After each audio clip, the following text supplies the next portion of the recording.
This is Crick Buzz Centerstage. Adam Collins and Michael Vaughan in the middle of Old Trafford on a day that never really got going. Shifts and spurts. Several times they went off the field. They got 44 overs in all told. Australia made 170. England took 3 wickets. But on the basis of the series so far, it's probably an Australia win so far. Yeah, absolutely. I mean, I think today proved to me that momentum in between games is absolute nonsense. You know, all the talk of, England grabbed the momentum from Headley. Yes, they grabbed the momentum because they got that test match, 1-1 in the series, 2 to play. But, you know, once you start a new test match, it's about that first day. It's about bouncing back. What Australia have done today is bounce back. You know, they played with a lot of skill. They lose the 2 early ones. Broad was outstanding with that new ball. Archer had an off day. That's his first real off day in test match cricket. Just didn't get his pace, his rhythm. It was difficult for the bowlers. And then all of a sudden that partnership, Labuschagne and Steve Smith, just played with, you know, discipline, control, but also knowing how to hit the bad ball. England offered them a few gifts at times, a few legs stumped, a few wide ones to drive. The outfield was quick, the pitch is a good one. Probably didn't have the pace that England expected. You know, I think they picked a bowling unit and also bowled a length that suggests to me they were trying to bowl on an Old Trafford old pitch. This is a slower Old Trafford wicket. It was the kind of serves that you needed to bowl a bit fuller. It was almost a bit like the Edgbaston wicket in terms of get the ball fuller, try and make the Australians play forward defences. I know it was difficult, but they didn't offer that kind of ball often enough to the Australian batsmen, and the Aussies played nicely. Yeah, it was such a swirly day off for rain. There was the heavy bails needed at one stage. They didn't have the heavy bails, so we went bailless for a period of time. There were chip packets flying across the ground. Stephen Smith lapping a beach ball from one side. So it was that kind of weird and wonderful day we sometimes get in Test cricket. But Marnus Labuschagne looks built to play Test cricket. You've observed that several times on centre stage already, Michael Vaughan, when he was picked for Australia in January to play against India in that Test match at Sydney against India rather, there were howls of indignation about the selectors saying they made a bad call. But he shows that sometimes it's more than just looking at numbers. It's looking at the attributes of a player when you pick them for Australia. Well, it's about character. It's about the inner strength. You know, so many players, you know, externally look great. They play glorious shots, but they don't have the inner strength. What Marnus has got is the inner strength, the inner belief, the inner confidence. You know, he openly admits that, you know, his time with Glamorgan in the county game boosted his confidence. He got so many runs, 5 centuries for them, over 1,000 first-class runs. You know, and he got confidence playing against the Duke ball in English conditions. And what he has is balance. You know, balance on the front foot. He knows where his off stump is. He's got a game plan. He likes that work on the onside. England thought they had him early. You know, clip one through square leg. I guess 2 or 3 metres to the left, and that goes straight to square leg. So England say that the plan nearly worked, but you know, I just like his belief, and I like his real manner and attitude towards the game of cricket. It looks like he's a cricket tragic, and he was batting with the biggest cricket tragic of them all in Steve Smith. There's no greater player to learn from at the other end than having Steve Smith just kind of playing the way that he does. All those mannerisms. That leave came back, didn't it? The leave was back, and Marnus is trying to copy that. He's walking over there right now, walking past Marnus. Yeah, he's smiling. He's played great. He's been the surprise of the series. You know, when you think of when he came into the Test series, that second innings at Lords, to the manner that he played at Henley, to do it again here at Old Trafford, you know, he's been a real difference. The sequel didn't really match up to the original with Smith versus Archer.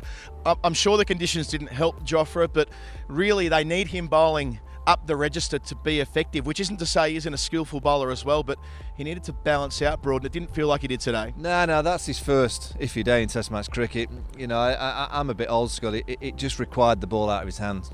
It required the captain going, sorry, Joff, you're not bowling well enough, get off. Yep. You know, someone else can do that. Someone else can bowl 84 miles an hour. We've got Craig Everton can do that. Ben Stokes can do that. Stuart Broad can do that.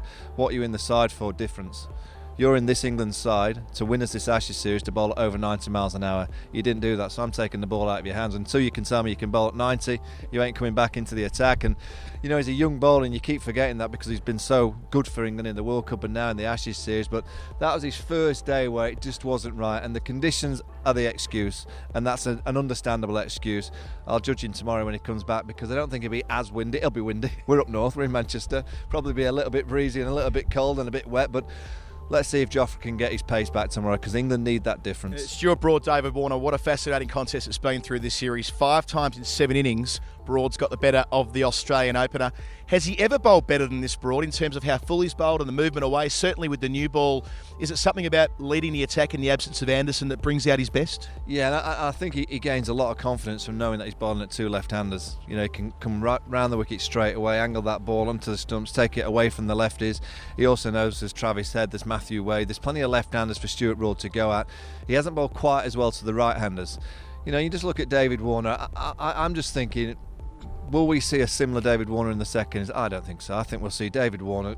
He'll roller skate out to the middle and he'll try and play all the shots in the world, because there's no way that David Warner should be playing such a circumstance where he kind of been out twice with that leave that's gone through to the keeper. He's been LBW. Broad's got into his mind. It's Test cricket at its best, because you've got a great player, and Warner is facing a great bowler, and the great bowler at the minute is created budges in that mind of David Warner, because he's not too sure, do I play, do I attack, do I play for my off stump, do I leave, do I try and play straight? You can see that there's a real great player that just at this stage is questioning himself against one bowler. Before we close, a word for Craig Overton. A shock selection in some respects, given where he was a couple of weeks ago, well away from the Test squad. He knocks over Labuschagne with a very similar ball to the one that picked up Stephen Smith on Adelaide 2 years ago. What a corker. Off cutter, hitting where the bail thankfully was at the time, yeah, and sent him on his way. Yeah, a terrific delivery. Surprised by his selection, I have to say.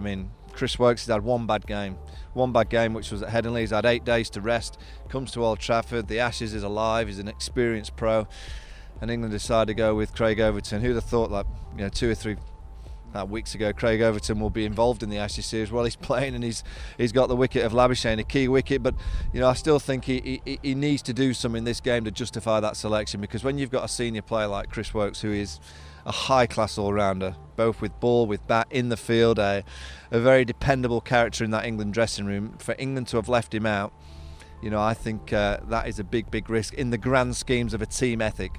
To leave out one of your senior pros. Bear in mind, the bowlers haven't done a bad job in this series. It's been the batsmen. Typical cricket, innit? Batsmen make all the failures. They've been rubbish. Drop a bowler. That's why we love Test cricket. It's never ever the batsman's fault. That's why I survived so long. It's never straightforward either. A scrappy old day at Old Trafford. It's still a fascinating contest. So Australia and England doesn't get any better than this. Crick Buzz Centerstage. Adam Collins and Michael Vaughan. Let's hope the rain stays away tomorrow and we get a full day of cricket.